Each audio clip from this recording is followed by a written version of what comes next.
Les géants Dory et Brogy débarquent sur Egghead pour prêter main forte à Luffy, le dieu du soleil.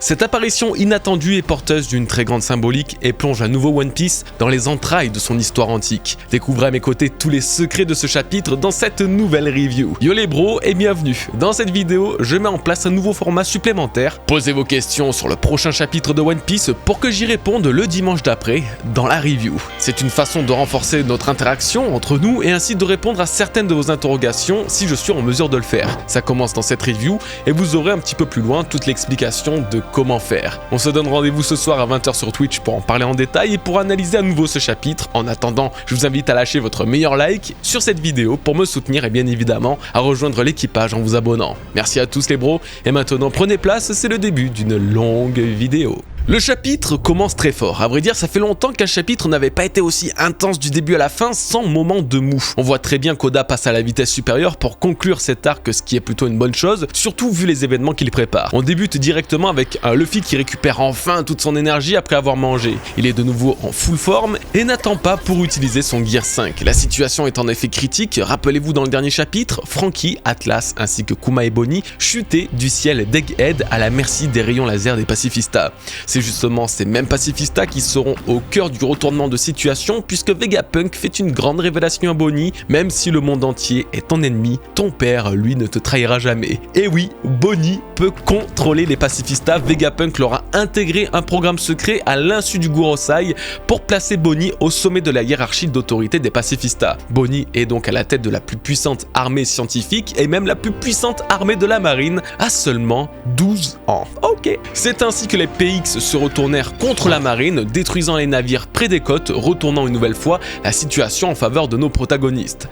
Alors on va déjà s'arrêter ici pour faire un petit point. Bonnie capable de contrôler les pacifistas et quand on y pense d'une logique absolue, surtout après le flashback incroyable de Kuma que nous avons eu le plaisir de découvrir récemment. Honnêtement, j'étais pas du tout dans ce train-là, j'y pensais pas vraiment en fait puisque avant l'arc d'Egghead, j'avais la sensation que c'était Dragon qui pouvait le faire. Mais ça me va très clairement et l'idée est la même, les pacifistas peuvent être piratés contre le gouvernement mondial et ça vaut tout l'or du monde. En vrai de vrai, la théorie de l'ordre 66 de Star Wars est presque validée, non? La question est désormais de savoir si cette autorité vaut uniquement pour les PX Kuma ou si elle s'applique également aux Séraphins. En effet, au chapitre 1069, lorsque l'ordre d'allégeance des pacifistas est révélé, il concerne à la fois les PX Kuma et les PX Séraphins puisque ces deux créations ont le nom de code pacifista. Et si Bonnie peut également contrôler les Séraphins, ça change absolument tout puisqu'ils sont d'une puissance et d'une résistance encore supérieures aux Kuma. D'ailleurs, ça serait totalement logique qu'elle puisse faire une chose pareille puisque parmi les Séraphins se trouve un Kuma enfant. Si en reprenant les mots de Vegapunk, ton père lui ne te trahira jamais et j'ai fait en sorte que chacun des clones de ton père sont programmés pour t'obéir,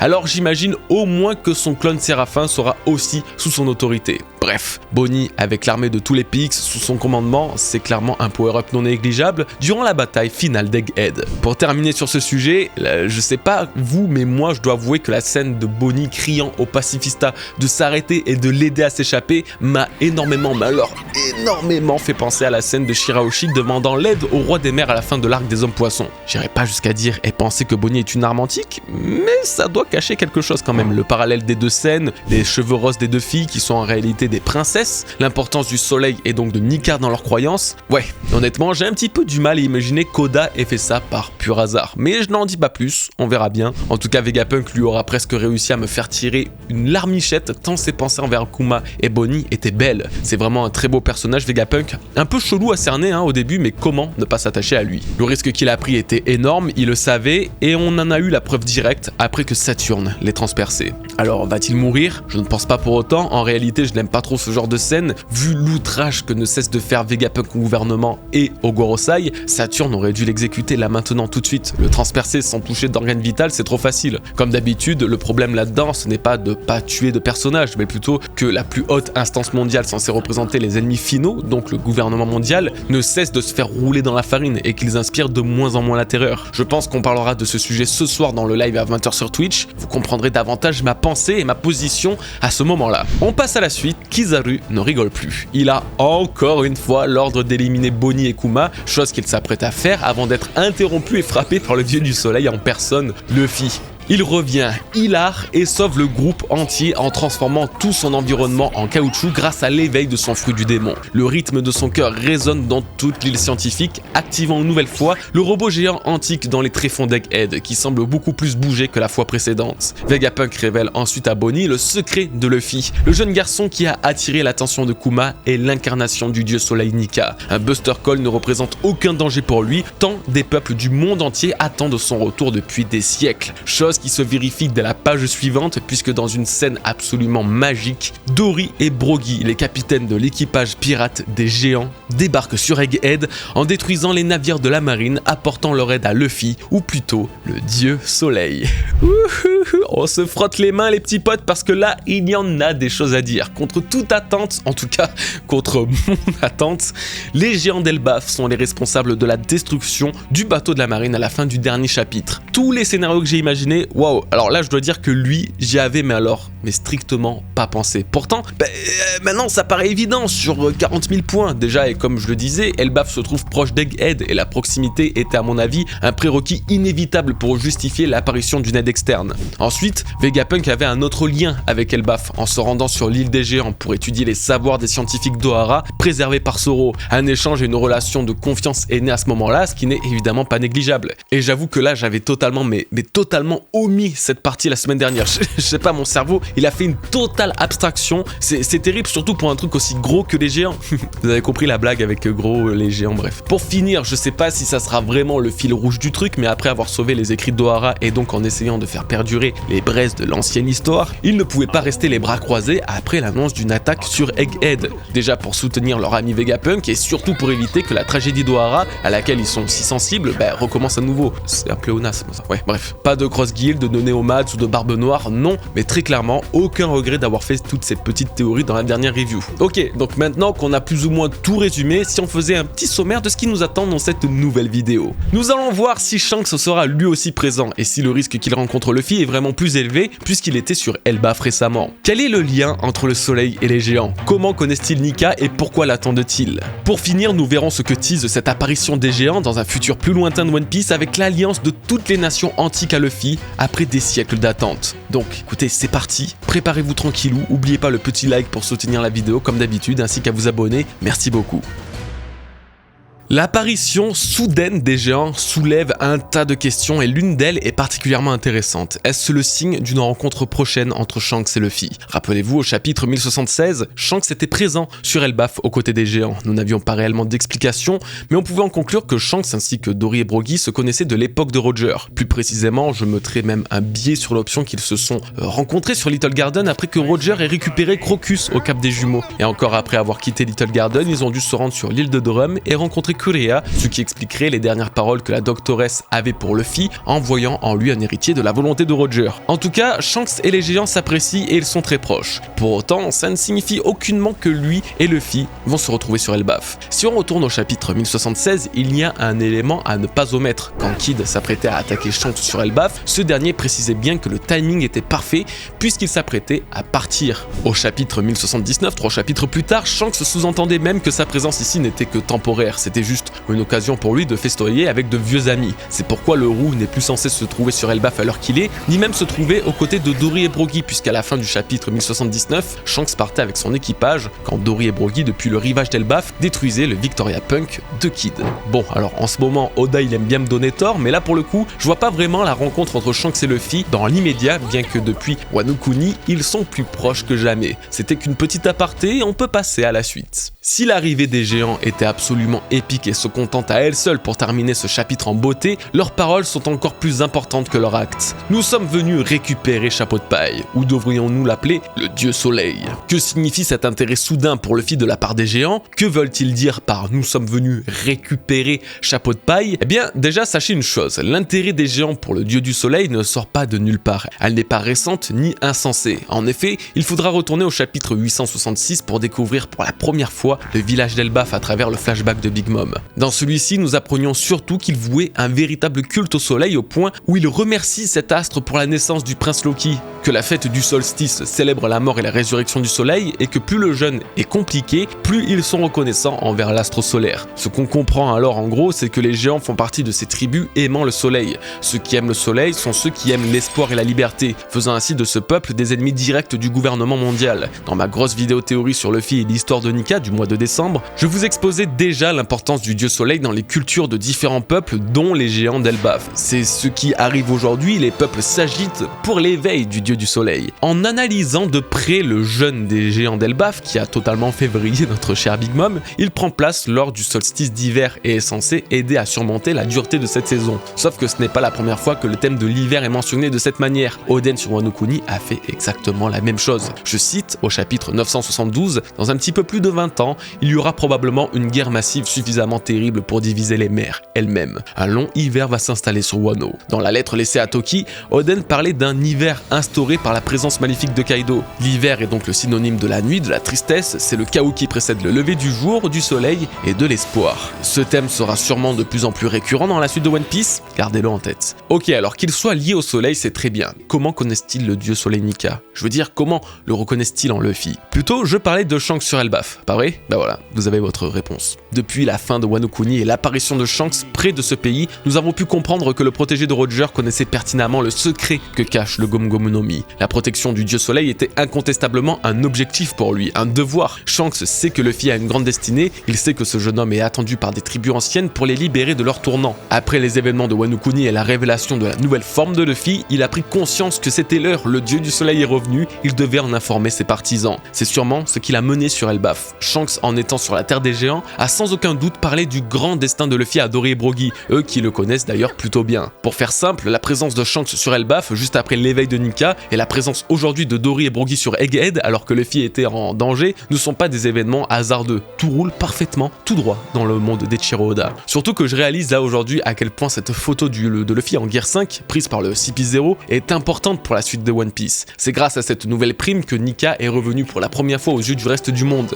Si cette photo n'avait pas fuité, jamais Shanks aurait su que Luffy avait éveillé le Gomu Gomu no Mi. Bref, faut pas que je m'éparpille, hein. Du coup, oui, géant lié au soleil, et Shanks avoir dit aux géants que Luffy est leur fameux dieu solaire. Voilà le topo. Maintenant, ce qui nous intéresse, c'est la parole de ces fameux géants. Pourquoi viennent-ils récupérer Luffy? Je sais pas si la trad officielle sera grandement différente du scantrad, quoi qu'il en soit, s'ils viennent chercher Luffy, c'est totalement différent que de venir l'aider. En relisant le flashback de Big Mom sur Elbaf et les passages mentionnant le soleil, ce qui m'a vraiment interpellé, c'est la partie sur Loki. Remercions le soleil pour la récente naissance du prince Loki qui a vu le jour au château. Le soleil, de par son importance, pourrait avoir un lien intime avec la royauté d'Elbaf. Je vous dis pas ça pour rien, Luffy a personnellement aidé toutes les familles royales des pays liés au soleil, il a aidé les Nefertari, les Shandia, il a aidé les hommes poissons et récemment il a aidé les samouraïs de Wano Kuni, les Kozoki. Aujourd'hui, One Piece se dirige vers son nouvel arc, Elbaf semble inévitablement la prochaine destination des Mugiwara, ce sont les géants eux-mêmes qui viennent chercher Luffy. Cette tribu vouant un culte au dieu soleil aurait besoin de l'aide de ce dernier car Elbaf vivrait actuellement une crise,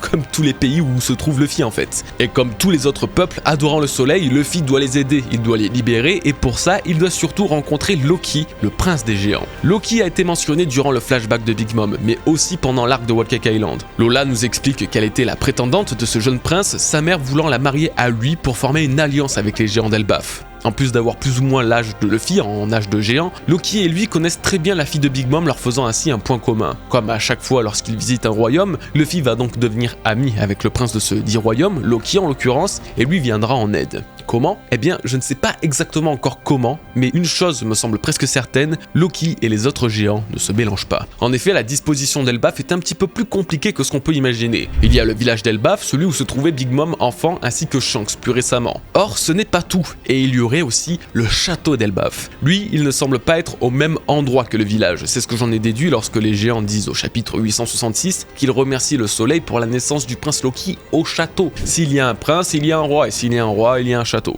Bref, de plus, dans One Piece, toutes les demeures des familles royales se trouvent surélevées en hauteur comparé au reste de la population. Donc oui, Loki n'est pas dans le village d'Elbaf, mais plus haut. Alors qu'est-ce qui peut être plus haut qu'un géant, vous allez me dire? Pas grand chose, hein. Cependant, un arbre absolument gigantesque se trouve sur Elbaf. Un arbre mesurant sans doute plusieurs kilomètres. Il doit même sans doute dépasser Redline, ça m'étonnerait même pas. Je fais assez confiance à Oda pour assurer qu'il s'agit de l'Yggdrasil, l'arbre-monde de la mythologie nordique, celui sur lequel se reposent les 9 royaumes primordiaux. Vous l'aurez compris, l'Yggdrasil, l'arbre trônant au centre d'Elbaf, serait l'endroit où habite Loki, le prince d'Elbaf, et c'est là-bas que devront se rendre les Mugiwara. Pour un petit peu plus de précision, le Loki de One Piece n'est pas nécessairement le Loki de la mythologie nordique, vous savez, le frère de Thor. En effet, il existe un autre Loki nommé Utgaroa Loki qui se trouve justement être roi d'un royaume. Ça tombe bien. Dans le geste des Danois, une œuvre médiévale énormément portée sur la mythologie nordique, ce fameux Loki, ou du moins l'une de ses versions, a une histoire assez tragique puisque des voyageurs marins venus en bateau ont découvert ce géant enfermé dans une pièce sombre, pieds et poings liés, enchaîné tel un prisonnier. Du coup, je me demande si Oda n'a pas fait un mélange de tous ces mythes. Le prince Loki d'Elbaf se trouverait au château d'Yggdrasil et serait enfermé prisonnier par un membre de sa famille ou autre, et Dory et Broggy viennent chercher Luffy pour obtenir son aide afin de libérer le futur roi des géants. Ce qui serait magnifique dans ce scénario, c'est que Nika serait le seul à pouvoir lui apporter la liberté. Pourquoi? Car c'est lui le libérateur des esclaves, tout simplement. Vous captez la logique du coup. Luffy, comme d'habitude, devra aider le pays dans lequel il se trouve, sauf que cette fois-ci, ce n'est pas n'importe quel pays. Et en plus, pour une fois, Usopp pourra l'aider. Let's go. Au bout de 60 ans, Usopp sera enfin utile dans un arc. Pouah, on mange Gucci. Donc pour conclure cette partie, le lien étroit unissant les géants à Nika n'est pas nouveau. S'ils viennent chercher Luffy après l'éveil de son Ito Itonomi, c'est pour une raison précise et je pense très sincèrement que Loki est au cœur de cette intrigue. N'oubliez jamais ce qu'a dit Big Mom au sujet des géants. Si elle les avait eus sous son commandement, elle aurait eu une telle puissance qu'aucun des autres empereurs, pas même Roger et Barbe Blanche, aurait pu la vaincre. C'est elle qui aurait obtenu One Piece. Si les paroles de Big Mom sont véritables, alors est-ce qu'elle parle réellement de la puissance des géants, connus comme étant le peuple le plus fort de One Piece, ou est-ce qu'elle parle de quelque chose d'encore plus grand, comme une arme antique? Ça a toujours été mon idée. Qui d'autre qu'une arme antique pourrait vaincre des monstres comme Kaido ou Roger? Peut-être qu'après l'île des hommes poissons qui cachait Poséidon et Wano Kuni qui cachait Pluton, Elbaf abriterait aussi une arme antique et les Mugiwara s'apprêtent à la découvrir très bientôt. On passe désormais à la troisième partie de cette fin de chapitre qui ne sera pas spécialement longue mais que je trouve particulièrement intense. L'arrivée des géants pour récupérer Luffy mais surtout heureux d'apprendre le retour de Nika m'a vraiment donné l'impression de voir le futur de One Piece là, sous mes yeux. Vegapunk l'a dit dans ce chapitre, des gens à travers le monde entier l'ont attendu pendant plusieurs centaines d'années. Le dieu soleil est prié par des peuples et des tribus éparpillés aux quatre coins du globe, les géants d'Elbaf, les Chandia de Chandora, les boucaniers, les hommes poissons et peut-être encore par d'autres comme les Lunarians, le peuple de Wano Kuni ou même les Minks. Depuis plus de 800 ans, le monde est façonné à l'image du gouvernement et des dragons célestes. Pourtant, le crime qu'ils ont commis durant le siècle oublié se doit d'être puni, et ces tribus vivant dans leur ombre attendent le retour de l'aube, le retour du dieu soleil. Vous savez ce que ça signifie? Maintenant que l'apparition de Nika est officielle et que la rumeur commence à se répandre un peu partout en mer, d'autres tribus que les géants voudront se rallier à lui. La flotte de Luffy ne se limitera non pas qu'à celle qu'il a formée à Dressrosa, non, sans s'en rendre compte, Luffy est en train de rallier quasiment le monde entier grâce à l'aura solaire et divine qui l'enveloppe depuis la chute de Kaido, depuis l'éveil du Gomu Gomu no Mi. Des siècles qu'ils attendent l'arrivée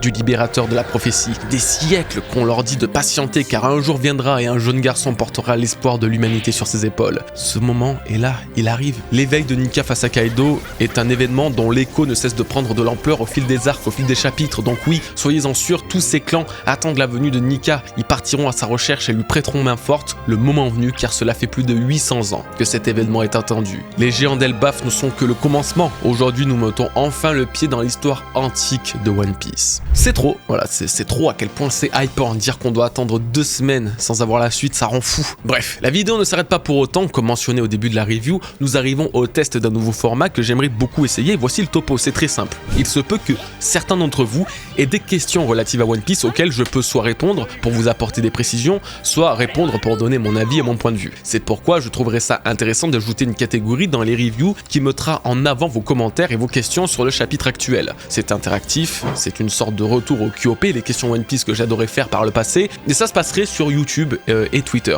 Pour y faire, c'est très simple. Dès aujourd'hui, vous pouvez poser vos questions en commentaire de cette vidéo ou me rejoindre sur Twitter et attendre le jeudi pour répondre à un post dans lequel je vous demanderai vos questions à propos du chapitre. Ainsi, avec un peu de chance, je sélectionnerai votre commentaire pour y répondre. répondre dans la review du prochain chapitre. C'est tout simple. Si vous avez un nom court et simple à donner à ce format, en 3 lettres ou peu importe, comme les QOP mais d'une façon un peu remaniée, alors dites-le moi en commentaire, parce que perso, j'ai aucune idée, vous m'entendez? J'analyserai toutes vos propositions, promis. Bah écoutez, voilà, maintenant passons à la pratique et tentons de répondre à quelques-unes de vos questions. Bonnie, prochaine et dernière Mugiwara. C'est une question se trouvant un peu sur toutes les lèvres et c'est plutôt normal, pour autant je ne vois pas Bonnie devenir la prochaine Mugiwara. Qu'elle devienne une alliée tout comme les Vegapunk, c'est assez évident, mais de là à rejoindre l'équipage, je ne suis pas sûr qu'elle apporte quoi que ce soit d'intéressant ou de pertinent à l'histoire de nos protagonistes. Au contraire, maintenant que le but de Bonnie est rempli, à savoir de retrouver son père et même de comprendre l'histoire derrière sa transformation, je la vois davantage rester aux côtés de Vegapunk et surtout, comme révélé dans ce chapitre, aux côtés des pacifistas. Maintenant qu'elle a le contrôle ultime sur les PX de Kuma, elle n'a strictement aucun intérêt de ne pas se trouver à leur côté dans la suite de l'histoire. Ça sera une façon pour elle de rester avec son père et de prendre soin de l'armée des guerriers du futur, censée apporter la paix dans le monde. Donc non, je la vois davantage rejoindre les Vegapunk et même les révolutionnaires que rejoindre Luffy. Comment les géants sont-ils au courant pour le vrai nom de Luffy en Nika? Du coup, et comme je l'ai expliqué dans la review, ils auraient appris le secret de Luffy et du lourd fardeau qui pèse sur ses épaules par Shanks qui est venu les voir juste après son passage sur Wano Kuni, et surtout juste après avoir découvert la nouvelle forme de Luffy sur la photo de sa prime.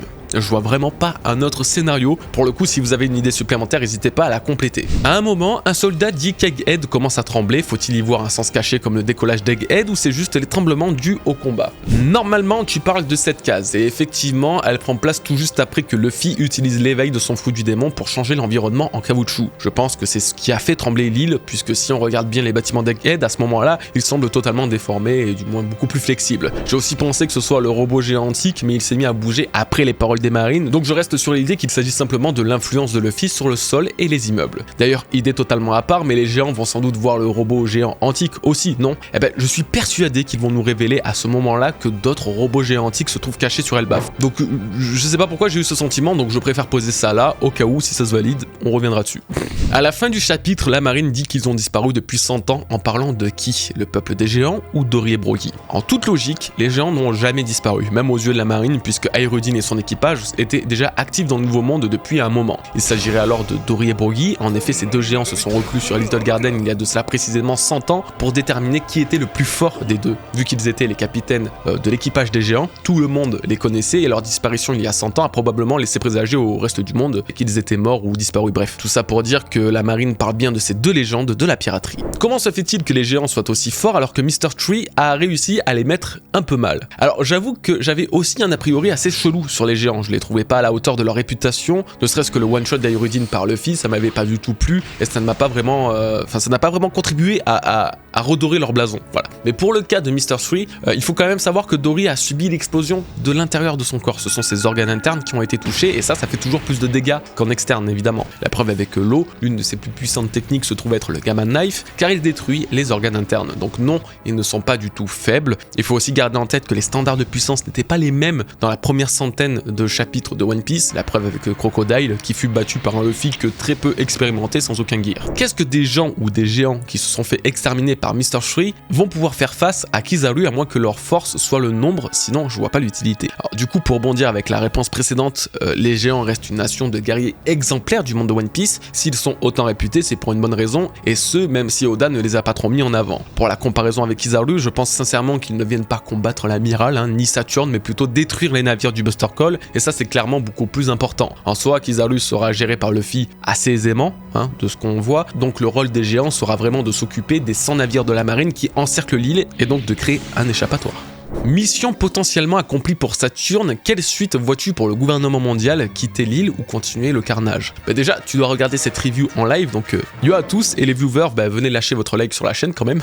Pour Saturne, je me suis posé la même question, faut pas oublier qu'ils ont 3 objectifs: protéger York, le Punk Record, le récupérer du moins, et le réacteur à fusion pour produire Mother Flame. Honnêtement, je suis persuadé qu'ils arriveront à récupérer York et peut-être même le réacteur. Seul le Punk Record sera peut-être conservé par Vegapunk parce qu'il s'agit quand même de son cerveau cerveau, c'est son fruit du démon. Bref, là où je veux en venir, c'est que la fuite des Mugiwara d'Egghead avec Vegapunk est actée, ça va se passer. Et quand ça sera le cas, Saturne restera sûrement sur l'île pour récupérer tout ce dont il a besoin, que ce soit les Séraphins, York ou le réacteur. Faut quand même bien qu'il réussisse à faire quelque chose à un moment donné. Donc ouais, même s'il ne reste que lui, Saturne va rester sur l'île pour remplir un minimum ses objectifs. De plus, il n'a même pas l'air d'avoir besoin de bateau, puisqu'il s'est déplacé sur l'île grâce à une invocation. À tout moment, il peut retourner sur Marie-Joise avec ses objectifs à travers le portail démoniaque qu'il a créé, tu vois, ou je sais pas, une invocation avec tous les autres Gorosei. Bref, dans tous les cas, je pense qu'il va réussir à faire certains trucs. Est-ce qu'il y a Shanks dans le bateau des géants d'Elbaf? Alors, j'y ai déjà répondu, mais vu que j'ai dit pas mal de choses dans cette review, je préfère redonner mon avis à ce sujet. Non,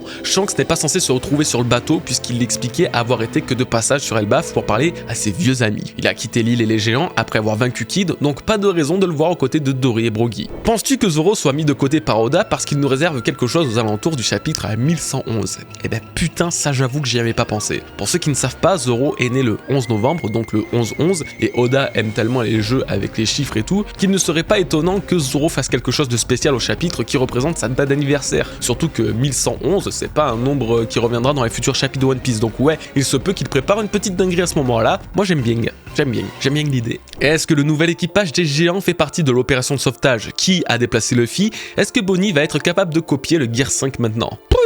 Beaucoup de questions mon ref. Pour le nouvel équipage des géants, ça serait effectivement pas improbable de les voir aux côtés de Dory et Brogy. Après, faut quand même pas oublier que sur Elbaf, au chapitre 1076, il n'y avait que Oimo et Kashi aux côtés de Dory et Brogy. Il faut croire que l'équipage d'Ayurudin est parti en exploration quelque part. Donc s'il doit y avoir des géants en plus de Dory et Brogy, ce serait peut-être Oimo et Kashi du coup, tout simplement. Même si les autres pourraient totalement débarquer, oui effectivement. Pour qui a déplacé Luffy, il semble que ce soit simplement lui en fait. Tu sais, le mec il avait tellement faim qu'il s'est souvenu du distributeur illimité de bouffe, il y est allé pour se régénérer et basta, tu vois. Il a fait un bac à la fontaine en fait. Par moment, faut juste pas chercher plus compliqué, je vous assure. Pour finir avec Bonnie capable de copier le Gear 5, ben oui, totalement. Et j'en avais parlé dans l'une de mes précédentes reviews. Si elle n'arrivait plus à copier cette forme, c'est parce qu'elle n'y croyait plus. Maintenant qu'elle a été témoin de son apparition dans le ciel d'Egghead, l'espoir de Bonnie renaît et va reconnaître Luffy en tant que dieu du soleil. C'est le déclic qui lui permettra de réutiliser une apparence proche de Nika comme elle avait fait face à Alpha dans son flashback, et j'ai vraiment très hâte de voir ça. Bah écoutez, il me semble qu'on a vraiment bien analysé et englobé le chapitre avec tout ça, non? Si vous avez aimé cette séance de questions-réponses, bah écoutez, dites-le moi en commentaire, hein. Du coup on affinera le format avec le temps, mais j'ai vraiment trouvé ça agréable à faire. On verra avec le temps si on rajoute plus de questions, si on en enlève, on verra. En tout cas, c'était très cool. Pour le reste de la review, j'espère également qu'elle vous aura plu. J'ai vraiment adoré ce chapitre et cette fin de chapitre, même si je suis frustré de ne pas avoir eu le bon raisonnement, putain je m'en veux. Bref, merci à tous de m'avoir suivi, n'oubliez pas les likes s'il vous plaît, c'est toujours très important. Je vous redirige également sur Twitch pour un petit live ce soir en compagnie de Nina. En attendant, portez-vous bien, prenez soin de vous les bros, peace.